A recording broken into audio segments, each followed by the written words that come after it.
1 pound. A pound is 16 ounces. Same thing. So just use a box of spaghetti. Alright, now this is what you do. You got to get the water really boiling good. Welcome to the PTLS Food Network with Chef Angie and her assistant Captain Christian and first mate Tyler. And I'm the pirate. Alright, Christian, come here. Get your handful of spaghetti. And I usually just kind of hold out the pot and break it in half.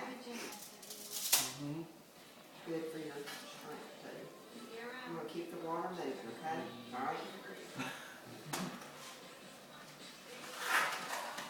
Now, get your handful. Come here.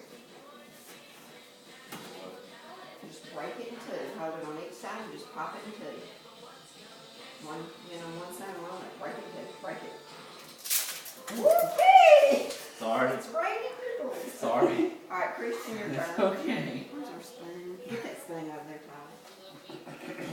Alright, Christian, come here. I'm gonna do the same thing.